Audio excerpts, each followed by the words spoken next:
My 6-year-old niece rang me on a stormy night. "I'm hungry, Uncle, please help." I hurried to my parents' house where she was staying with them. What I discovered inside made my blood boil. My name's Elias Turner. 37 years old this year. The night my phone rang, I expected it to be a wrong number, maybe an emergency from work. Instead, it was my 6-year-old niece, whispering a sentence that tore my world apart. "Uncle, they've locked me up. I'm so scared." Then, just as suddenly, the line went dead. Before the night was over, I would find her starved, terrified, and realize the people I trusted most had betrayed us all. Tell me where you're watching from in the comments, and hit that like button. Because this story, it's a rough one, but it brought us a comeback worth remembering. That call, it wasn't just a sound, it was a shriek of panic in my chest. I stared at the receiver, Zoe's tiny, trembling voice replaying in my head. Asterisk locked up. So scared. Asterisk my own parents, her grandparents, were supposed to be watching her. I dialed their number, hoping to hear their sleepy voices, to have them reassure me it was just a bad dream, a child's overactive imagination. But the phone just rang. And rang. An empty, hollow sound. My wife, Hannah, and our 8-year-old son, Rocky, were asleep. I burst into our bedroom, adrenaline coursing through me, and shook Hannah awake. "Zoe called," I blurted out, my voice ragged. "She said she's locked up, terrified. My parents aren't answering." There was no time to explain, no time to think. The rain outside was relentless, a drumming against the windows, mirroring the storm inside me. I grabbed my keys, threw on a jacket. "I'm going to Nashville," I told Hannah, not waiting for a reply. "Stay here with Rocky. I'll call you." The drive to Nashville, usually a little over an hour, stretched into an eternity. Rain lashed against the windshield, blurring the road, but I pushed the gas pedal down, the tires hydroplaning, my heart threatening to beat out of my chest. Asterisk locked up. Hungry. Scared. Asterisk those words, they were a mantra of dread. When I finally pulled up to my parents' old wooden house, it was shrouded in absolute darkness. Not a single light. A cold dread gripped me. I pounded on the front door, yelling their names, Zoe's name. Nothing. Just the storm's roar. I ran to the back, twisted the handle, locked. Panic curdled into a furious resolve. I grabbed a heavy rock, a blur of motion in the downpour. The glass shattered with a deafening crash, a sound that cut through the thunder. I carefully cleared the jagged edges and climbed through the gaping hole. The familiar scent of damp wood and aged furniture offered no comfort. "Zoe!" I screamed into the inky blackness, fumbling for a light switch. No power. Only the weak beam of my phone flashlight cut through the gloom. I raced through the silent, empty rooms downstairs, my shouts echoing. No one. My mind screamed. Asterisk, where were they? Where was Zoe? Asterisk, taking the stairs 2 at a time, I kept calling her name. And then I heard it. A faint, almost imperceptible whimper from a small room at the end of the hall. The storage closet. My heart slammed against my ribs. I threw myself against the locked door once, twice. The hinges groaned, then gave way with a splintering crack. And there she was, curled in a fetal position on the bare, cold floor. So small. So pale. Her cheeks sunken, eyes hollowed out. Clutching her worn teddy bear as if it were the last thing holding her to the world. "You finally came to get me, Uncle Elias," she whispered, her voice barely a breath. I scooped her up, her body alarmingly light, fragile. "You're safe now, Zoe. Uncle's here." My voice cracked. She was ice cold, trembling in my arms. There was no bed, just crumbs of dry bread scattered on the floor. An old, cheap phone lay nearby. She must have used it to call me. A raw, burning fury erupted in me, but I shoved it down. Not now. I wrapped her in my jacket, carried her out to the car. "We're going to the hospital, sweetheart." She nodded weakly against my shoulder, her little head so heavy, yet her body so featherlight. The rain continued to soak me, but I didn't feel the cold. Just that anger, a cold, hard knot in my gut. But to truly understand that night, to understand why my 6-year-old niece was locked in a dark closet, starving, I need to take you back. Back to my life, to the deep, silent cracks in my family that I had stubbornly ignored for too long. My name is Elias Turner. I'm 37, and up until that storm-swept night, my life in Bowling Green, Kentucky, was about as ordinary as it gets. By day, I was a mechanic, hands perpetually stained with grease, surrounded by the clang of metal.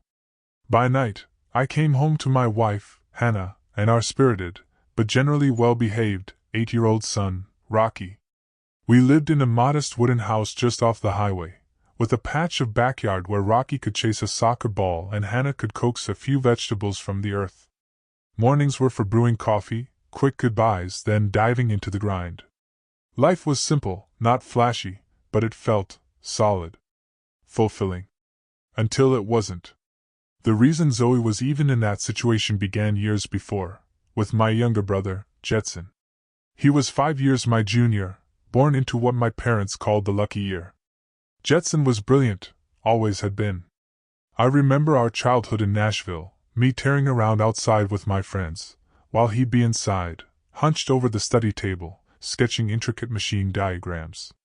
My father, Stone Turner, a construction worker nearing retirement, practically glowed whenever he spoke of Jetson. My boy's an engineer in the making, he'd declare, his voice thick with pride.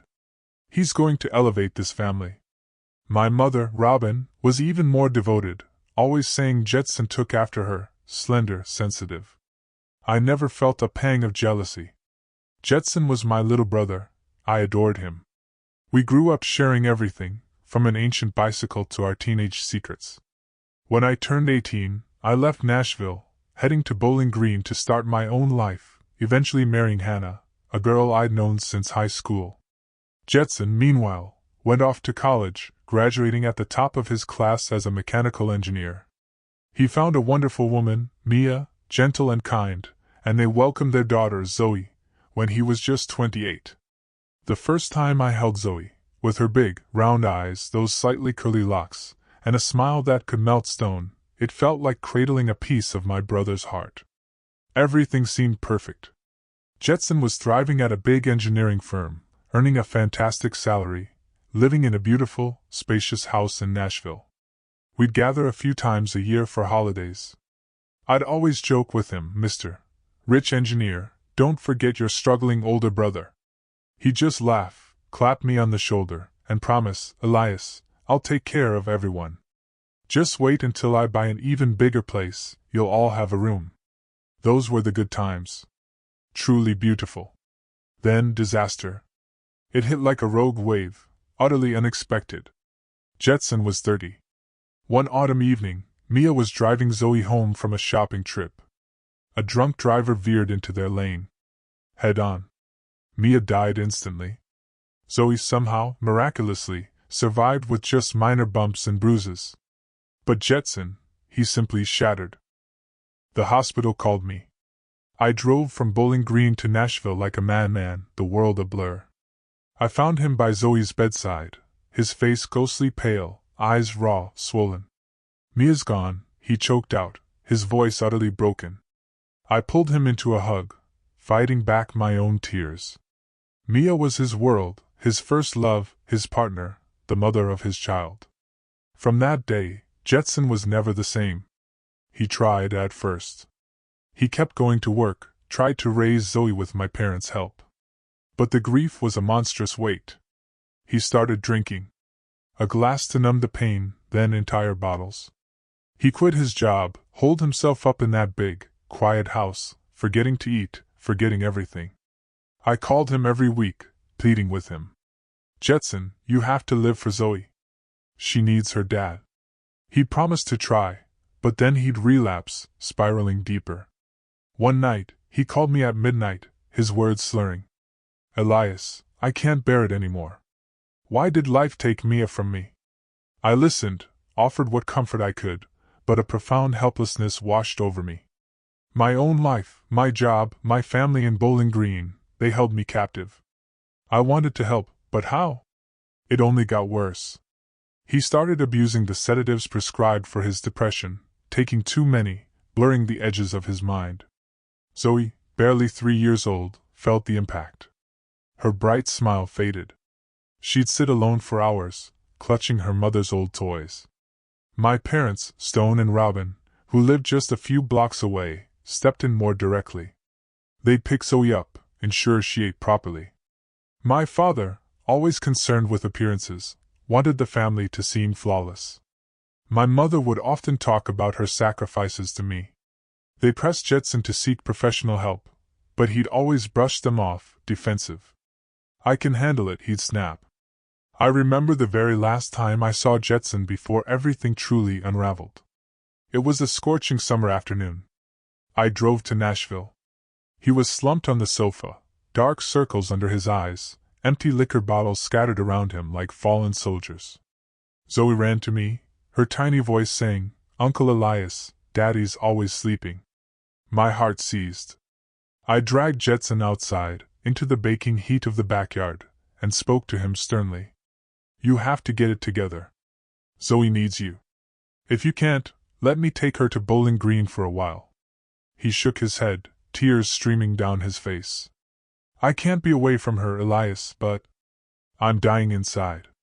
I held him, promised I'd help. But deep down, a terrible premonition settled over me. I feared the worst was coming. And it did. One early morning my parents called.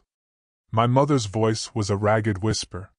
"Son, Jetson's gone." He'd left Zoe on their doorstep with a letter. I was numb.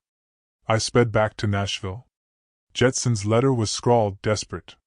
"Dad, Mom, Elias, I can't care for Zoe anymore. I need time to heal. Please take care of her for me. I promise I'll come back when I'm better.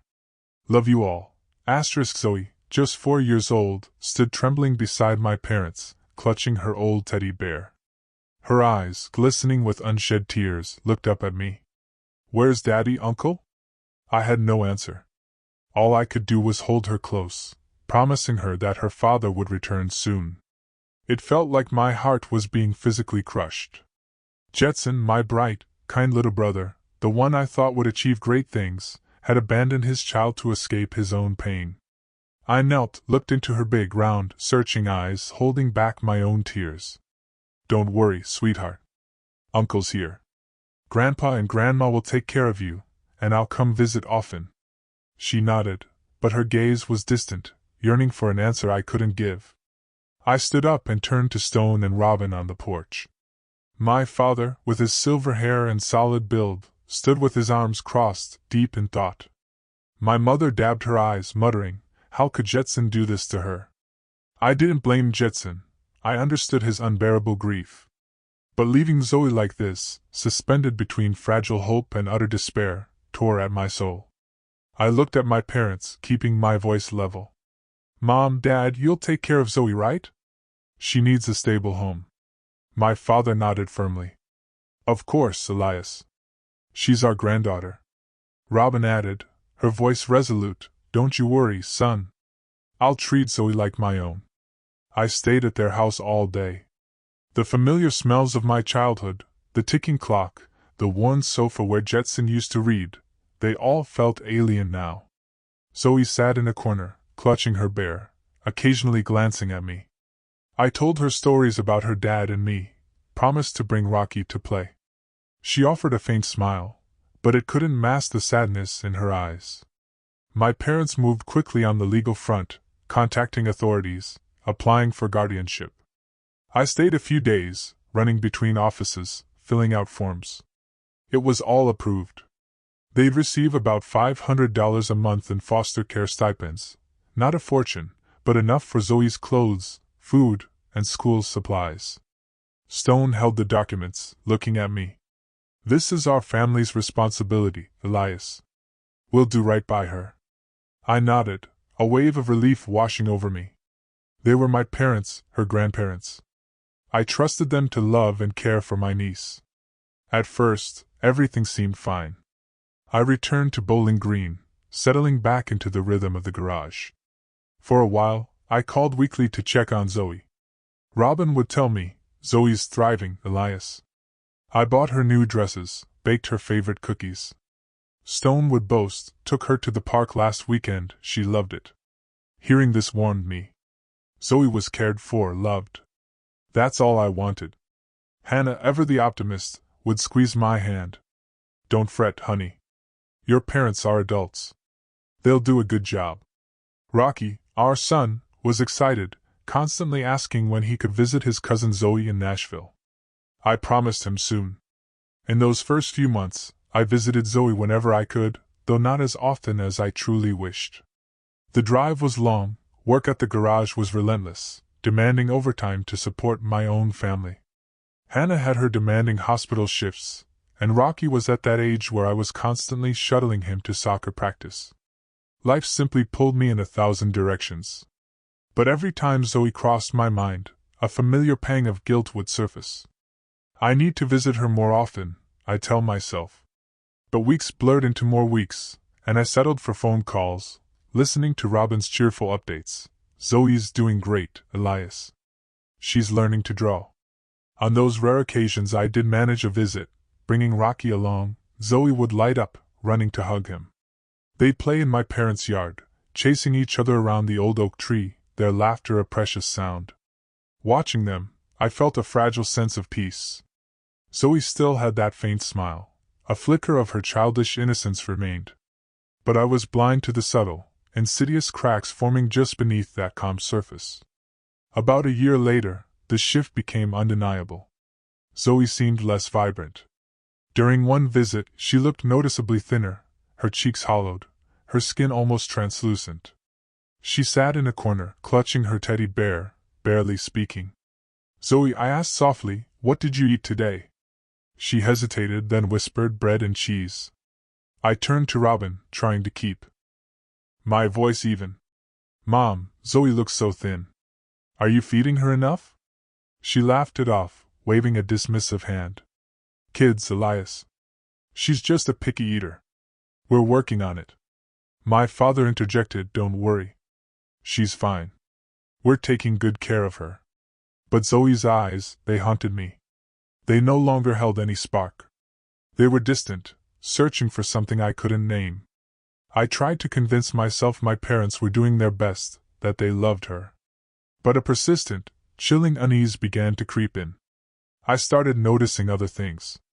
Their house, it had new items. A large screen TV dominating the living room. My mother had a few new, expensive-looking handbags. My father would casually brag about dining out with friends. I began to wonder. Where was that $500 monthly stipend actually going? Was it truly being used for Zoe's care? One time, I made a suggestion. Mom, Dad, why don't you let Zoe come to Bowling Green for a week? She could play with Rocky. Hannah would love to have her. My mother instantly refused. No, Zoe's not well. She's accustomed to us. My father added gruffly, you and Hannah are so busy. How could you manage? I tried to argue we manage. She needs a change of scenery. A bit of time with us would do her good. Robin just brushed it off. She's attached to me, Elias. Don't you worry. I was frustrated, but I didn't want a confrontation. They were my parents, after all.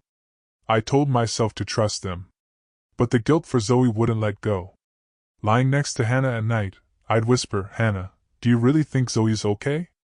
Always optimistic, Hannah would squeeze my hand. Honey, your parents are adults. They know how to care for a child. Zoe will be fine. But I couldn't shake the feeling I was failing her. I started calling more often, but my parents' answers were always the same, everything's fine. Zoe just ate a big meal, Robin would say. She's playing in the yard, Stone would add. I wanted to believe them, but my heart remained heavy. Meanwhile, Jetson was still gone. I'd hired a private investigator, spent thousands, but found nothing. He'd simply vanished. I lay awake at night, wondering where he was. Zoe would sometimes ask, Uncle Elias, why is Daddy taking so long to come back? I'd hug her tight and lie. He's just gone away for a bit, but he'll be back soon. But I didn't know when, or if, he ever would. Time passed. Zoe grew up under my parents' care. She turned 5, then 6. But with each visit, she looked thinner, quieter. Once, she sat huddled in a corner, clutching her teddy bear, whispering, "Uncle, I want to live with you." I smiled, ruffled her hair. "I'll take you home soon, Zoe. Just wait for me." But when I brought it up with my parents, they again refused. "She's too weak, Elias. Let us take care of her." My suspicions solidified. My parents, always so practical, so obsessed with appearances, didn't want anyone to know Jetson had abandoned his daughter, or to think they weren't caring for their own granddaughter properly. But their genuine love for Zoe? I no longer saw it. My visits became even less frequent, not because I didn't want to see her, but because life in Bowling Green was overwhelming. The garage was constantly busy, Hannah worked night shifts, and Rocky was starting 4th grade. As long as Mom and Dad are taking care of Zoe, I told myself, I don't need to worry. I wanted to believe it, but that bad feeling, it grew stronger, a constant, low thrum of dread. I didn't know it then, but the cracks in my family were deepening into chasms. My parents, whom I blindly trusted, were becoming truly indifferent to Zoe. The stipend I thought was for her care was being squandered. And Zoe, that poor, innocent little girl, was silently suffering in the very home that was supposed to be her sanctuary. The emergency room in Nashville was blindingly bright, a harsh contrast to the stormy night outside. I sat there, jacket still clinging wetly to me, phone clutched in my trembling hand. The image of Zoe on that stretcher, so small, so pale, her sunken eyes filled with a raw terror, was burned into my mind. I couldn't escape the memory of finding her in that locked room, curled on the floor, clutching her worn teddy bear as if it was her last thread to this world. Where were my parents? How could they have allowed this? The questions gnawed at me, each one a fresh stab of pain. Then the double doors swung open. A doctor emerged, glasses perched on his nose, his gray hair neatly combed. Dr. Apollo Patel, his name tag read. His expression was grave yet gentle. "Are you Elias Turner, the girl's uncle?" he asked. I shot to my feet, my voice catching. "How's Zoe, doctor? Is she all right?" Dr. Patel gestured for me to sit back down, then sighed, his voice low. "I need to be direct. Zoe's condition is serious. She's suffering from chronic malnutrition, prolonged starvation, and severe physical exhaustion. We also see clear signs of psychological distress, likely from extended neglect. We're giving her fluids and nutrients, but she needs very close monitoring." His words landed like physical blows. Chronic malnutrition. Prolonged starvation. Psychological distress. I shook my head, unable to fully process them. "How?" I stammered, "how could this happen?" "She lives with her grandparents. They receive a stipend for her care. How could she be starving?" Dr. Patel looked at me with profound sympathy. "I don't know your family's specific circumstances, Mr. Turner, but this didn't happen overnight. Zoe has been malnourished for a significant period, possibly months, even a year. She's severely underweight, deficient in essential vitamins, and her mental state is fragile. Do you have any insight into her situation before bringing her here?" I sank back into the chair, my mind reeling. A horrifying montage flashed before my eyes: Zoe's gaunt frame, her hollow cheeks, the lost look in her eyes during my visits. The times she'd whispered, "I want to live with you, Uncle," and I'd simply smiled, patted her head, thinking she just missed me. Robin's dismissive, Zoe's picky, Stone's insistent she's fine. I had seen the signs, but I had chosen to trust my parents, to believe in their love for their granddaughter. Now, the doctor's words ripped through the carefully constructed facade of lies I'd told myself. I had failed Zoe. I had let her suffer in silence. "Doctor," I whispered, my voice choked with guilt, "will she be okay?" She's everything to me."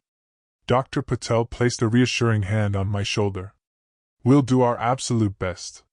Zoe is young. Her body can recover. But she needs proper care, both physically and mentally. You should contact Child Protective Services, Mr. Turner. This situation clearly indicates serious neglect." I nodded, my mind a blank canvas of shock and fury. Neglect. The word echoed, sharp and cold. I looked back through the glass into the emergency room. Zoe lay there, eyes closed, and 4 lines snaking into her arm. So small, so fragile, like a broken bird. What had she endured in that house? The endless days and months of being neglected, locked in a dark room, hungry and afraid? And my parents, Stone and Robin, the people I had trusted implicitly? What had they done with the stipend meant for her? I remembered Robin's new handbags, the big screen TV, Stone bragging about dinners with friends. The $500 monthly stipend, meant for food, clothes, school supplies. The bitter truth hit me like a wave, they had spent it on themselves. I clenched my fists, nails digging into my palms. Rage, cold and precise, surged through me. But I suppressed it. Zoe needed me calm. I pulled out my phone and texted Hannah. Zoe's malnourished. It's bad. I'm at the hospital. She'll be okay. Hannah's reply came instantly. My God, Elias, how did it come to this? I'll come see her tomorrow. Before I could respond, my phone buzzed. It was Robin. My heart tightened, but I answered, my voice as icy as I could make it. Mom, why are you calling so late? Robin's voice, rushed and hesitant, came through. Elias, where are you? Have you seen Zoe? Your dad and I went to a friend's party, and when we got back, she was gone. The side window was broken, too. I was stunned. A party?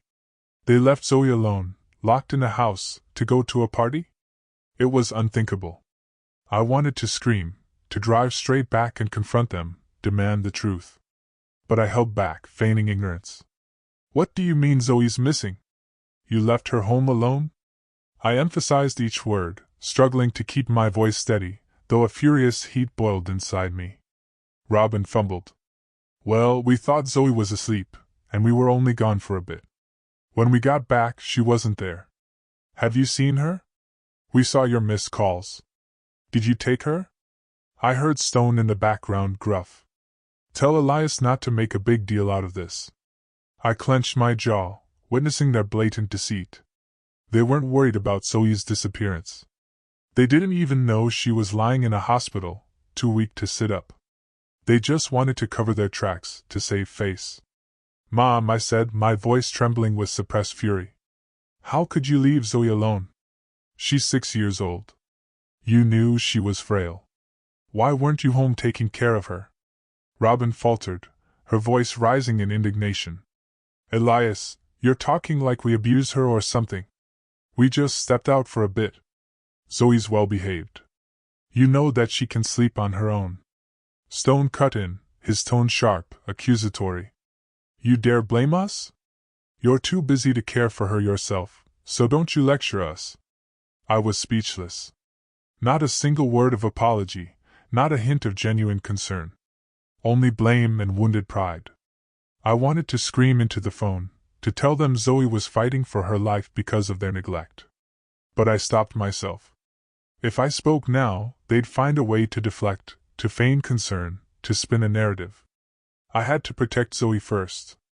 Fine, I said, my voice cold as ice. I'll look for Zoe. You two should look for her, too. If you find her, call me immediately. I hung up before they could respond. Standing in that hospital hallway, I felt like my entire world had collapsed. My parents, the people who raised me, whom I trusted implicitly, had betrayed Zoe. They had betrayed Jetson. They hadn't just neglected her. They'd used her stipend to live comfortably while she starved and trembled in a locked room. I looked back at Zoe through the glass.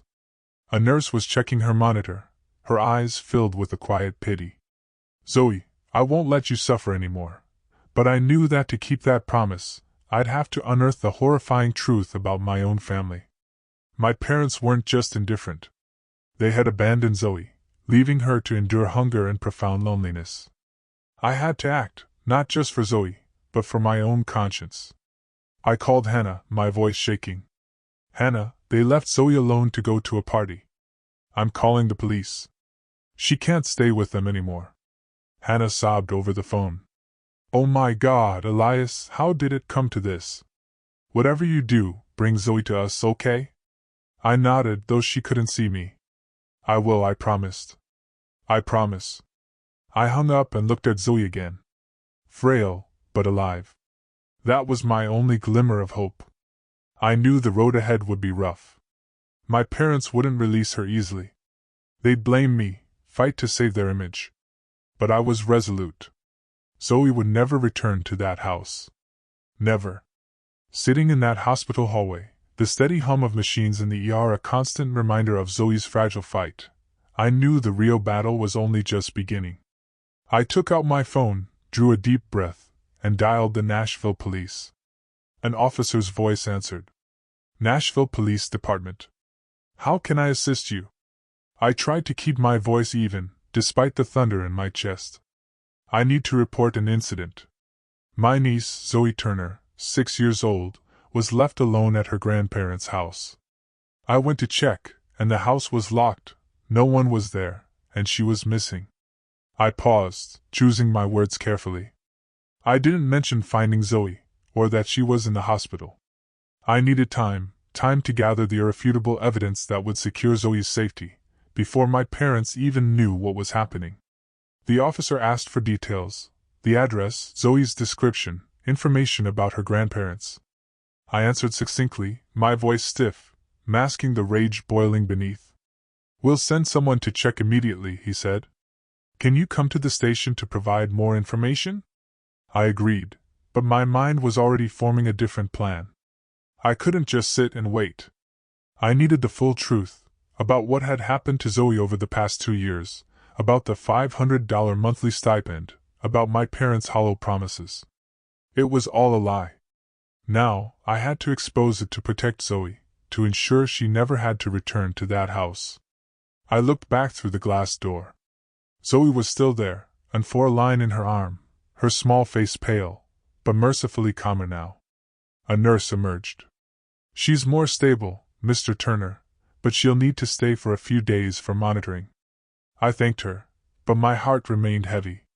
I had to act quickly, before my parents realized Zoe was here. I thought about their bank accounts. The stipend. I drove back to my parents' house. The rain had stopped, but the sky remained a bruised, heavy gray.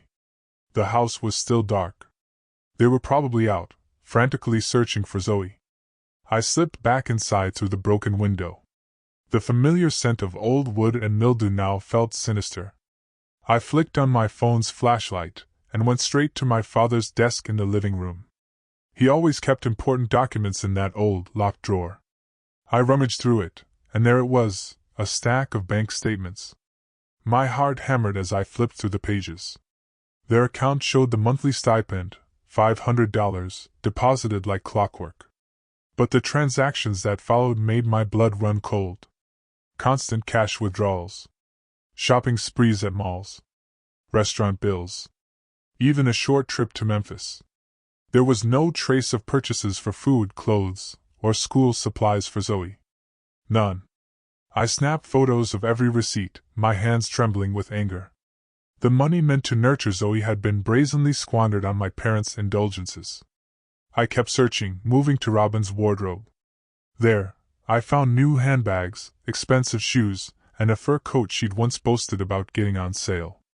I thought of Zoe's lost eyes, her frail body, and it felt like someone was choking me. They had let Zoe starve, neglected her very basic needs, while using her money to live lavishly. I photographed everything, meticulously documenting each detail. This would be evidence. But I needed more. I decided to talk to the neighbors. The house next door belonged to Cheryl, an elderly woman who often sat on her porch, knitting. I knocked on her door, even though it was nearly 2 a.m. Cheryl opened it, her eyes surprised, but filled with concern. Elias, what's going on? I saw you break into your parents' house earlier. I took a deep breath and quickly explained finding Zoe, still omitting the hospital part. Cheryl, have you heard anything strange from their house? About Zoe, my niece? Cheryl sighed, her eyes heavy. Elias, I don't want to speak ill of your parents, but I've heard Zoe crying a lot. Especially at night. Once I heard Robin scold her, telling her to be quiet. Don't bother us. Your father would yell, saying she was naughty and wouldn't eat. She paused, her voice trembling slightly. I asked about her once, but Robin said Zoe was just being whiny, you know, normal kid stuff. But she looked so thin. I even brought over some cookies once, but Robin wouldn't let her take them. I clenched my fists, a silent scream of fury in my chest. Did you ever see them leave Zoe alone? I asked. Cheryl nodded vigorously. Many times. They'd go out at night, leaving her at home. I was worried, but I didn't dare interfere. Her words were another searing stab. I thanked her, promised to return, and went back to my car. My mind raced as the pieces clicked into place. Zoe wasn't just neglected, she was tormented, left alone, scolded for crying, in the house that was supposed to be her safe haven. But I needed one more piece of evidence, especially from her school. The next morning, I called Maplewood Elementary, the school near my parents' house. I spoke with Zoe's teacher, Rebecca Allen. I'm Elias Turner, Zoe Turner's uncle, I began. I'd like to inquire about her school attendance and performance. Ms. Allen hesitated. Mr. Turner, Zoe is enrolled, but she's barely attended class. She's been absent for over 90% of the school term. My heart plummeted. How is that possible? Didn't her grandparents say anything? Ms. Allen sighed. We sent multiple warnings, but received no response. I called once, and Robin said Zoe was often sick, but she never provided any medical records. We were very concerned, but legally, we couldn't intervene further. I asked Ms. Allen to send me Zoe's school records. She agreed. That afternoon, an email arrived with the documents. The records confirmed everything. Zoe had attended only a few days at the start of the year, then was almost entirely absent. Teacher notes described Zoe as withdrawn, quiet, appearing tired. Reading them, my eyes stung with tears. Zoe wasn't just neglected at home.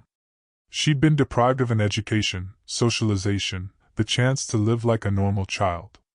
I returned to the hospital, carrying the full weight of the evidence I'd gathered, the bank statements, photos of Robin's luxury items, Cheryl's handwritten testimony, and Zoe's school records. Zoe was still in the recovery room, but the doctor said she was more alert. I sat by her bedside, holding her tiny hand. Zoe, Uncle's here. You won't have to go back there, I whispered. Zoe looked at me, her eyes still holding a trace of fear, but she nodded weakly. Uncle, she said, her voice faint as a breeze, I don't want to stay with Grandma and Grandpa anymore. I hugged her, vowing to myself that I would do everything to bring her into my family. I knew what came next. I needed a lawyer, and I needed to file a case to gain custody of Zoe. My parents wouldn't give up easily. They'd fight, not out of love for Zoe, but for their pride, and for that monthly stipend. But I was ready. For Zoe, I wouldn't back down. I started my search for a lawyer. Hannah recommended Jennifer Lawson, a well-known family law attorney in Bowling Green. The next morning, I met with her, laying out all the evidence, my parents' bank statements, photos of Robin's luxury items, Cheryl's sworn testimony, and Zoe's school records from Maplewood Elementary. Jennifer, a blonde woman with sharp, intelligent eyes, flipped through the thick stack of documents, her brows drawing into a tight furrow. Elias, she said, her voice low and serious, this is very grave. The evidence clearly shows severe neglect. The bank statements, in particular, are compelling. The stipend was unequivocally not used for Zoe's care. I nodded, trying to suppress the renewed surge of anger. Jennifer, I just want Zoe to be safe. She can't go back to her grandparents. Jennifer looked at me, her gaze softening. I understand. We'll file a custody lawsuit immediately. You're a direct relative, with a stable job and family. Your chances are strong. Jennifer moved quickly. She drafted the lawsuit, detailing every aspect, Zoe's malnutrition, her educational neglect, the neighbor's eyewitness account, the blatant misuse of the stipend. I provided more information about my family, about Jetson's tragedy and Zoe's circumstances over the past 2 years. Each time I recounted the story, it felt like a vice tightening around my heart. I had allowed Zoe to suffer for too long, all because I had blindly trusted my parents. Now, I had to make it right. A week later, the lawsuit was officially filed with the Nashville Family Court. I received notice that my parents would be served with a summons within a few days. I knew that once they received it, everything would explode. And sure enough, that evening my phone rang. It was Robin. Her voice was pure ice, a stark contrast to her feigned concern just days before. "Elias, what kind of ridiculous nonsense are you playing at? You're hiding Zoe, and now you dare to sue your own parents? Who do you think you are, accusing us of neglecting her?" I took a deep breath, trying to keep my voice steady. "Mom, I'm not making accusations. I have proof. Zoe was malnourished, locked in a room, abandoned." "How do you explain that?" Robin's voice sharpened, rising in a furious pitch. "You're making this up to get the stipend, aren't you? You want to steal her from us for the money?" Her words cut like knives, but I wasn't surprised. I knew my parents saw everything through the lens of money and appearances. Then Stone grabbed the phone, his voice booming with fury. "Elias, if you don't drop this lawsuit, we'll disown you. You're no son of mine." I gripped the phone tightly, my heart pounding, but my voice remained cold. "Dad, I won't drop it. I'm doing this for Zoe, not for money. If you truly loved her, why did you let her starve? Why did you let her tremble in fear in a locked room?" They hung up, leaving me with a long, cold beep. The air in my family, already fractured, had now shattered completely. I sank onto the sofa, my mind reeling. Hannah hugged me from behind, whispering, "You're doing the right thing, Elias. Zoe needs you." I held her hand, feeling like I was clinging to a fragile lifeboat in a furious storm. The following days were a blur of tension. My parents called repeatedly, sometimes threatening, sometimes attempting flimsy apologies. "Elias, you misunderstood," Robin said in one call, her voice softer, almost pleading. "We only went to that party once. Zoe was fine." I didn't respond, just hung up. I couldn't trust them anymore. Every time I heard their voices, I pictured Zoe curled up in that dark room, her trembling voice echoing over the phone, "Uncle, I'm so scared." I vowed to myself that no matter what they said, I wouldn't waver. Zoe deserved a real home, and I would do everything to give her that. Jennifer called me into her office a few days later with an update. "The court has set a hearing date 3 weeks from now," she said. "Your parents have hired their own lawyer, and they're attempting to dismiss the neglect allegations. They're claiming Zoe was just frequently sick, and that you're exaggerating to gain custody." I shook my head, unsurprised. "Jennifer, I have evidence. The doctor, the neighbor, the school, they all confirmed the truth." Jennifer nodded. "Exactly. We have a strong case, but brace yourself. The hearing won't be easy. Your own parents and the family dynamics involved will make this more complicated." I knew she was right, but every time I thought of Zoe, I knew I had no other choice. I visited Zoe at the hospital every day. She was slowly starting to eat small amounts of porridge, but remained quiet. I told her how Rocky was worried about her, about our cozy house in Bowling Green, about Hannah's vibrant garden. "You'll love it there," I said, gently ruffling her hair. Zoe gave a faint smile, the first time I saw a spark in her eyes. That was all the motivation I needed to keep going. The day of the hearing arrived. The atmosphere in the Nashville courtroom was heavy, suffocating, like the air before a thunderstorm. I sat at the plaintiff's table beside Jennifer, clutching the thick stack of evidence tightly. Across from us, my parents sat upright, their gazes like shards of ice. Stone wore an ill-fitting old suit, attempting to project an air of dignity, while Robin constantly dabbed her eyes, playing the role of the grieving grandmother. Their lawyer, a middle-aged man with a slick, smooth voice, looked at me as if I were a traitor. Zoe wasn't present. Jennifer said it was better for her mental state, but I felt her presence in every silent moment. Judge Franklin Moore, a tall man with a stern, unyielding face, struck his gavel. "Let's begin," he declared. Jennifer stood and presented our case: Zoe's malnutrition, her educational neglect, the misuse of the stipend, the neighbor's damning testimony. She called the first witness, Dr. Apollo Patel. He took the stand, his voice calm and steady. Zoe Turner, he stated, suffered from chronic malnutrition, prolonged starvation, and displays clear signs of psychological distress due to extended neglect. This condition did not develop in a few days. It has been ongoing for months, possibly a year. My parents' lawyer tried to counter. Doctor, could it be that the child was simply unwell, or a picky eater? But Dr. Patel shook his head firmly. No. This is evidence of a severe lack of care. A 6-year-old cannot induce this condition herself. I looked at my parents, searching for a trace of remorse. Robin merely lowered her head, and Stone scowled, his face dark with anger. The next witness was Cheryl, the neighbor. She took the stand, her voice trembling slightly. I heard Zoe crying many times, especially at night.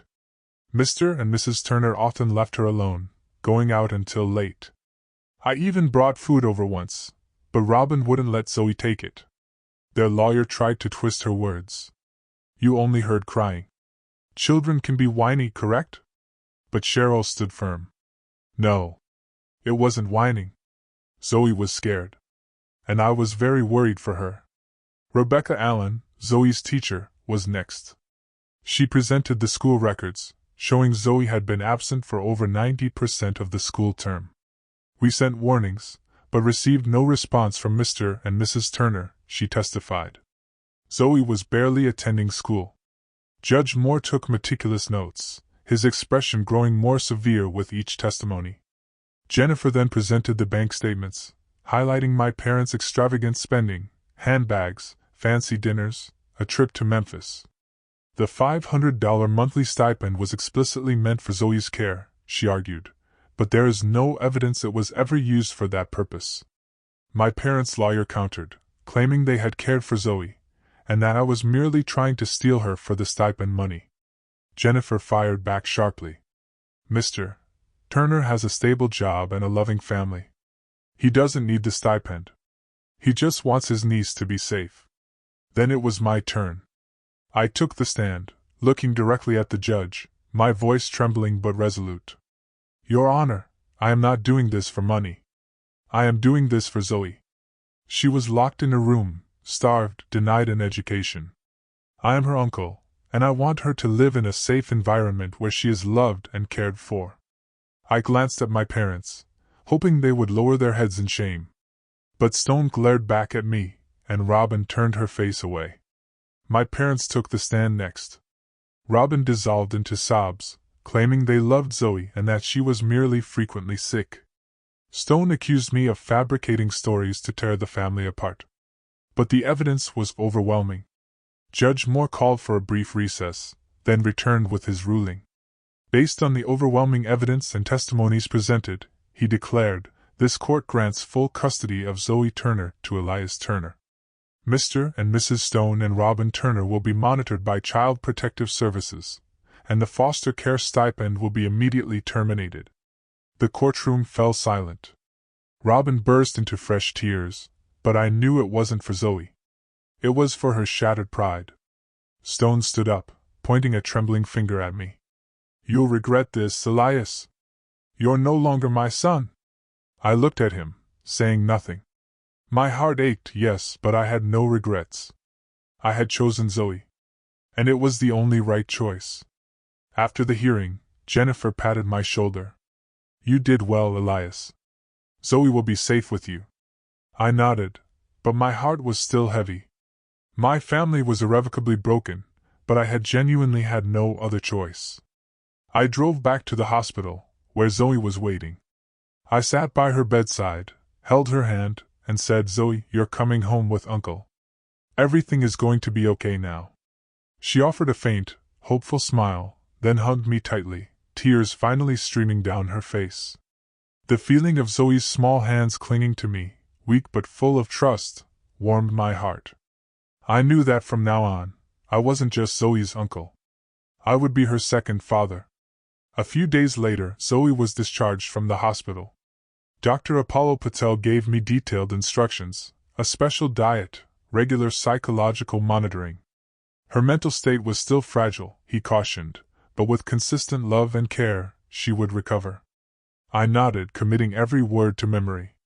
As I carried Zoe to the car, she hugged her old teddy bear, looking out the window with a mixture of curiosity and apprehension. "Am I going to meet Aunt Hannah and Rocky soon?" she asked, her voice a tiny whisper. I ruffled her hair. "That's right, sweetheart. They're waiting for you at home."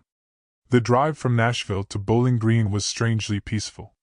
I turned on the radio, choosing a cheerful children's song, hoping to ease her worries. She offered a faint smile, and I knew, unequivocally, I was doing the right thing. When we arrived home, Hannah and Rocky were waiting at the door. Hannah ran out and hugged Zoe tightly. "Welcome home, Zoe." Rocky, with his wide, excited grin, held up a small soccer ball. "Zoe, I'll teach you how to play." Zoe was shy, but her eyes lit up at the warm, genuine welcome. I looked at Hannah, feeling the profound depth of her unconditional love for Zoe. "Thank you," I whispered. Hannah squeezed my hand. "We're a family, honey. Zoe is our daughter now." Those first few days, Zoe was still deeply scared. At night, she often woke from nightmares, crying out for me or Hannah. One night I rushed into her room and found her curled in the corner of her bed, clutching her teddy bear, whispering, "I'm scared. They'll lock me up again." I held her close, soothing her gently. "No one will lock you up anymore, Zoe. Uncle's here. Aunt Hannah's here. Rocky's here. You're safe now." Gradually, slowly, Zoe began to trust us. The nightmares became less frequent, but I knew the wounds in her heart would take time to heal. I took Zoe to see a psychologist, Dr. Allison Pierce, a gentle yet highly professional woman. During therapy sessions, Zoe slowly, bravely, opened up, sharing fragments of her time with my parents. The days she was left hungry, locked in a room, scolded for crying. Each story was like a fresh cut to my heart. "Uncle Elias, I just wanted to make Grandma and Grandpa happy," Zoe once said, her eyes welling with tears, "but I always did something wrong." Dr. Pierce reassured her softly. "Zoe, you didn't do anything wrong. You deserve to be loved." I sat outside the room, listening through the door, my heart breaking anew. But I also felt a surge of hope. Zoe was slowly, bravely, regaining her confidence. At home, we tried to give Zoe the most normal life possible. Hannah cooked nutritious meals, from hearty chicken soup to homemade cookies, helping Zoe steadily gain weight. Rocky became her fiercest protector and best friend. He was always by her side. One day, I saw Rocky holding Zoe's hand, leading her to the backyard to play soccer. "Don't be afraid," he told her earnestly. "I won't let you fall." Zoe laughed, a clear, unrestrained sound, the first time I'd ever heard her truly laugh with carefree joy. Those moments, Hannah singing lullabies, Rocky playing with Zoe, our family gathered around the dinner table. They were medicine, for both Zoe and me. I enrolled Zoe in Rocky's elementary school, Bowling Green Elementary. On her first day, she held my hand tightly, her eyes wide with anxiety. "Uncle, what if the teacher scolds me?" I knelt, looking into her eyes. "The teacher will love you, Zoe, and Rocky will be right there with you." Rocky, standing nearby, puffed out his chest protectively. "That's right. I'll protect you." Zoe smiled. And I knew she was finally starting to settle in. Her teacher gave her special attention, reporting that Zoe was doing well in school, though still shy. And Rocky was always by her side, ensuring no one ever bullied her. As the months passed, Zoe blossomed. She gained weight, her cheeks grew rosier, and her genuine smile appeared more and more often. Hannah and I transformed our living room into a bright, colorful play area for the kids, filled with toys and books. Every evening, we read bedtime stories to Zoe and Rocky, tales of courage and family love. One night, Zoe hugged me tight before bed, whispering, "Uncle Elias, you're the best dad in the world." My heart melted completely. Zoe had found her home, and I knew that despite her painful past, she had a truly bright future ahead. 4 years flew by in a blur. Zoe was now 10 years old, a lively, bright girl who loved painting and playing soccer with Rocky. She affectionately called me Dad Elias and Hannah Mom Hannah, titles that filled us with both emotion and profound pride. Rocky, now 12, remained a devoted big brother, always looking out for Zoe at school. Our family had become a tight-knit, unbreakable unit. But there was still an empty space in my heart, a constant question mark named Jetson. My younger brother, who had vanished 4 years ago, remained a profound mystery. I didn't know if he was alive or gone, but I always prayed he'd found some measure of peace. One autumn afternoon, while I was elbow-deep in an engine at the garage, my phone rang. It was an unfamiliar number. I answered cautiously. "Hello, who's this?" On the other end, a familiar voice, deeper and more mature, came through. "Elias, it's me. Jetson." My heart skipped a beat. "Jetson?" I whispered, hardly believing it. Where are you? Are you okay?" Jetson gave a soft, choked laugh, his voice thick with emotion. "I'm okay, Elias. I want to see you and Zoe. I'm in Bowling Green." I raced home, my mind a whirlwind of disbelief and hope. Hannah and Zoe were in the backyard, tending to the vegetable garden. When I told them about Jetson, Hannah hugged me fiercely. "Oh my God, Elias, he's back!" Zoe looked up, her eyes wide with curiosity. "Dad Jetson? Is he really back?" I nodded, fighting back tears. "Yes, Zoe. Your dad's back." An hour later, Jetson appeared at our doorstep. He had changed. Thinner, with streaks of gray in his hair, but his eyes were bright, clear, and full of life. Dressed in a sharp suit, he was no longer the broken man drowning in alcohol and pills from 6 years ago. When Zoe ran to him, Jetson knelt down, enveloping her in a fierce hug, tears streaming down his face. "Zoe, I'm so sorry. I'm sorry for leaving you," he sobbed, his voice cracking with emotion. Zoe clung to him, sobbing herself. "Dad, I missed you so much." I stood there, watching their reunion, my heart torn between immense joy and a lingering pain. Jetson turned to me, gripping my hand tightly. "Elias, thank you. Thank you for saving Zoe, for giving her a home, for everything." I shook my head. "Jetson, I just did what was right. You're my brother, and Zoe's your daughter." Jetson shared his story. Over the past 6 years, he had sought intensive therapy, gone through rehab, and then moved to California to start a new life.